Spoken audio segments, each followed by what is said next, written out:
Hi everyone, it's Don and I hope you're having a fantastic week. Well, today I want to bring you 10 tips if you're new to cruising, if you're a first-time cruiser, just something that might make your cruise a little more enjoyable and you're not caught off guard by some things. And also just some things that annoy me sometimes. And so I'm hoping I can start you off right and you don't do those things.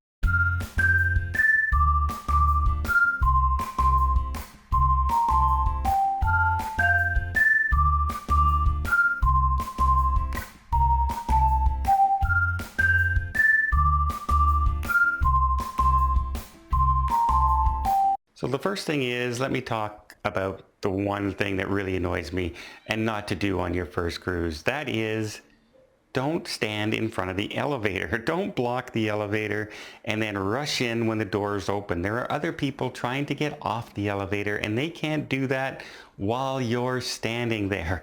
And nothing worse than having somebody with a scooter trying to get out of the elevator and a family of 9 rush into the elevator and now that scooter's trying to get out without running over people's feet. So don't be that person. Don't stand in front of the elevator. Let people get off, stand at the side, and then get in.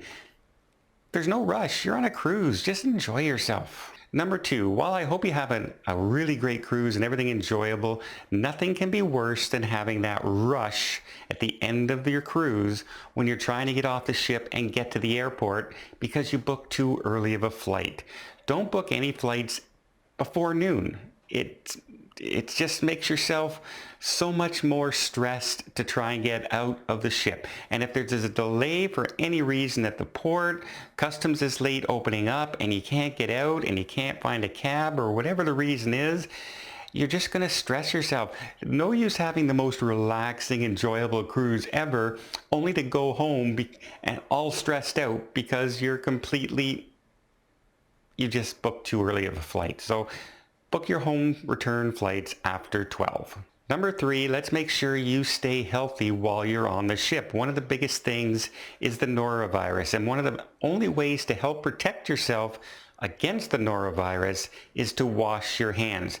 Just using the hand sanitizer all over the place, well, that's good. It's not as good as washing your hands. So especially in the buffet area, whenever you're heading to the buffet, wash your hands going in, going out. This will greatly, hugely reduce the risk of any chance of getting the norovirus. So let's stay healthy on your cruise. Number 4, a lot of people just assume the price is the price. So when you're heading to a shore excursion, don't be afraid to haggle. And I don't mean just in the shops and the souvenir places and the carts and the stands on the side of the road, anything like that. Even on your excursions, for instance, on my last cruise with my nephew, he went to see the dolphins and the package was like $170 some to get all the photos. He just kept on saying, no, I'm not paying that. No, that's just too much money for me. And he got the whole package down to about $85. So even shore excursions, you can haggle those prices because once you leave, those pictures they took are useless. So they might as well get some money from you than no money. Number 5, if you're new to cruising, sometimes the ship time is not the same as the port time. Sometimes they change depending if you're going into a different time zone or not. Sometimes it never changes. It depends on the cruise line and the ship and the itinerary. So when you're leaving the cruise ship, always ask what time it is right now and what time I have to be back. This way, you're not going to be that person running down the dock as the ship is pulling away because you thought it was 4 o'clock and it was actually 5 o'clock. Number 6, it should be common sense, but unfortunately a lot of us don't use common sense. It's great to be taking photos. It's great to see things you've never done before, but don't put yourself in danger to get that selfie. Don't put yourself on a railing and stand with like overhanging the ocean and taking a picture of yourself. That's crazy. And even worse than that is I've seen people on shore excursions, for instance, out in Alaska where there's bears sometimes on the trails and the path. People will see a bear up ahead and the guide will say, okay, everyone stay together. And there's always some idiot that runs ahead, gets within 40, 50 feet of the bear, turns their back to the bear and takes a picture of a selfie. I don't know how many times that person has been chased afterwards from the bear. Because if you know anything about wild animals, lions and bears and any kind of predatory animal, the minute you turn your back, that's the time that they know they can strike without you seeing them, and that's when they're going to do it. So turning your back to take a selfie, imagine the selfie picture of a bear about 4 feet away from you about to rip you to shreds. Just don't do it. Don't put yourself in danger for a stupid photograph. Number 7, a lot of first-timers don't check their bill during the cruise. And all of a sudden at the end, they get home, they figure everything's good, they have their credit card all in there, and they see all these charges that weren't theirs. Somebody had their wrong room number and was charging it to them. It's getting harder and harder for someone to do that, but there's always some things that might pop up on your bill that shouldn't be there. For instance, if you had the drink package and you went to a bar and you got a pop and they charged you for that drink. That shouldn't be on your bill, and if you don't check it, you won't know. So make sure once or twice or 3 times, depending on the length of your cruise during the week, you just look on the TV, check your bill, go down to services, have it printed out. Just make sure you're paying for what you got and not for something somebody else got. Number 8, this should go without saying, but again, we have to say it. Don't pack essential things in your suitcase, then hand it off to the porter to go on the cruise ship and realize you just put your passport in there, which you need to get on the ship, or you just put your medication that you need to take in an hour before you eat. It's gone because you might not get that suitcase back to your cabin for 7-8 hours, and worst case scenario, it goes missing altogether. So anything that's essential, your passport, your identification, your cash, your medication that you need on a daily basis, keep it with you on your carry-on, in your purse, and don't give it to the porter, because numerous times they're sending people to try and find people's suitcases because they forgot medication in it. And it should never have been there in the first place. Number 9, this is a big one. I stress this over and over again. Always have travel insurance. I don't care if you have cancellation insurance or your insurance on your cruise. Just have travel insurance for injuries, for medical things.